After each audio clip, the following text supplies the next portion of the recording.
एक ही घर में 5 लोग रहते हैं, सब वही हवा में सांस लेते हैं, वही मौसम भी फेस करते हैं, तो एलर्जी सिर्फ किसी एक ही व्यक्ति को क्यों होती है और डिसीज बार बार उसी व्यक्ति के पास ही क्यों आती है? इसका जवाब सिर्फ डस्ट, वेदर या इन्फेक्शन इसमें छुपा नहीं होता।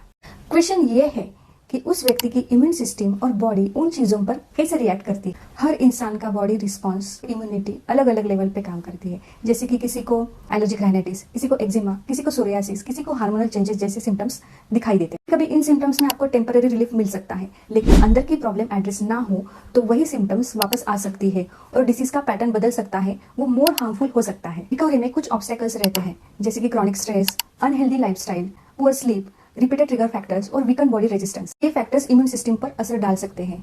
जब भी ये चेकर्स जब तक दूर ना हो तब तक डिसीज वापस आती रहती है। होम्योपैथी में पेशेंट के डिसीज के पैथोफिजियोलॉजी के साथ साथ पेशेंट की इम्यून सिस्टम और पेशेंट की बॉडी बार बार उसी डिसीज को क्यों रिएक्ट कर रही है, पेशेंट की डिसीज टेंडेंसी, देन उसकी लाइफस्टाइल, उसके ट्रिगर फैक्टर्स, उसके मेंटल इमोशनल फैक्टर्स और उसके साथ साथ उसकी बॉडी की वही डिसीज होने की टेंडेंसी को समझा जाता है। इसी बेसिस पे पेशेंट को कॉन्स्टिट्यूशनल और एंटीमाइजमेटिक ट्रीटमेंट दी जाती है, जिसकी वजह से जो ऑब्स्टेकल्स हैं वो भी दूर हो जाते हैं और पेशेंट को रिकवरी में मदद होती है।